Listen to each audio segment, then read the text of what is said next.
নাম হচ্ছে সূৰ্যহাতা দ্বিতীয় খণ্ড। যোৱা ৰাতি আনুমানিক এটাৰ পৰা দুটাৰ ভিতৰত মোৰ ডাঙৰ ভাইৰ তিনিটা গৰু, এটা ষাঁড় গৰু, এটা গাই গৰু আৰু এটা মাইকী চেউৰী গৰু চোৰে লৈ যায়।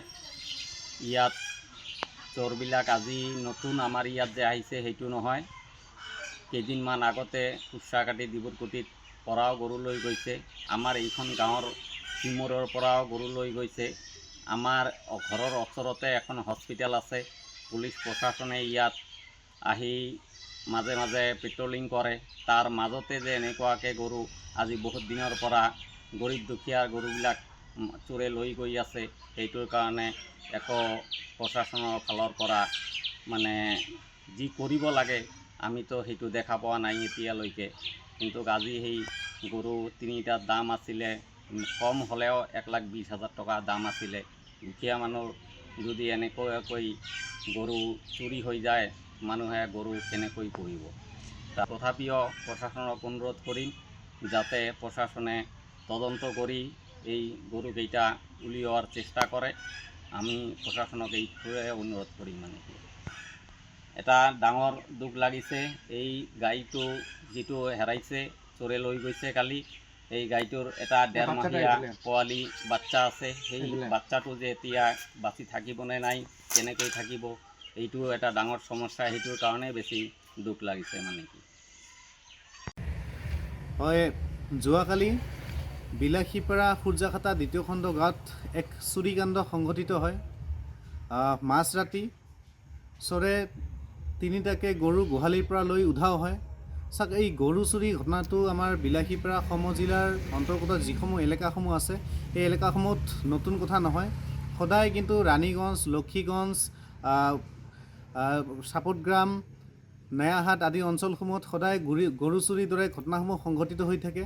আচলতে আমাৰ আৰক্ষীৰ হেমাহিৰ বাবে এনেকুৱা ধৰণৰ ঘটনা সংঘটিত হ'বলৈ পায়।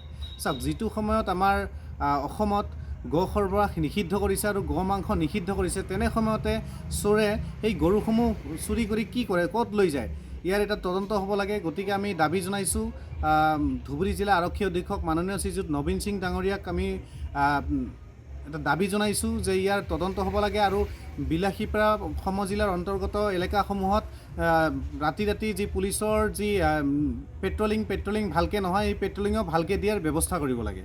আপোনাৰ নাম হৈছে সূৰ্যহাতা দ্বিতীয় খণ্ড। যোৱা ৰাতি আনুমানিক এটাৰ পৰা দুটাৰ ভিতৰত মোৰ ডাঙৰ ভাইৰ তিনিটা গৰু, এটা ষাঁড় গৰু, এটা গাই গৰু আৰু এটা মাইকী চেউৰী গৰু চোৰে লৈ যায়। ইয়াত চোৰবিলাক আজি নতুন আমাৰ ইয়াত যে আহিছে সেইটো নহয়, কেইদিনমান আগতে কুৰ্চাকাটি ডিব্ৰুগড়িত পৰাও গৰু লৈ গৈছে। আমাৰ এইখন গাঁৱৰ চিমুৰৰ পৰাও গৰু লৈ গৈছে। আমাৰ ঘৰৰ ওচৰতে এখন হস্পিটেল আছে। পুলিচ প্ৰশাসনে ইয়াত আহি মাজে মাজে পেট্ৰলিং কৰে। তাৰ মাজতে যে এনেকুৱাকৈ গৰু আজি বহুত দিনৰ পৰা গৰীব দুখীয়া গৰুবিলাক চোৰে লৈ গৈ আছে, সেইটোৰ কাৰণে একো প্ৰশাসনৰ ফালৰ পৰা মানে যি কৰিব লাগে আমিতো সেইটো দেখা পোৱা নাই এতিয়ালৈকে। কিন্তু আজি সেই গৰু তিনিটাৰ দাম আছিলে কম হ'লেও 1,20,000 টকা দাম আছিলে। দুখীয়া মানুহ যদি এনেকুৱাকৈ গৰু চুৰি হৈ যায়, মানুহে গৰু কেনেকৈ পুহিব। তথাপিও প্ৰশাসনক অনুৰোধ কৰিম যাতে প্ৰশাসনে তদন্ত কৰি এই গৰুকেইটা উলিওৱাৰ চেষ্টা কৰে। আমি প্ৰশাসনক এইটোৱে অনুৰোধ কৰিম। এটা ডাঙৰ দুখ লাগিছে, এই গাইটো যিটো হেৰাইছে, চোৰে লৈ গৈছে কালি, এই গাইটোৰ এটা 1.5 মাহীয়া পোৱালি বাচ্চা আছে। সেই বাচ্চাটো যে এতিয়া বাচি থাকিবনে নাই, কেনেকৈ থাকিব, এইটো এটা ডাঙৰ সমস্যা। সেইটোৰ কাৰণে বেছি দুখ লাগিছে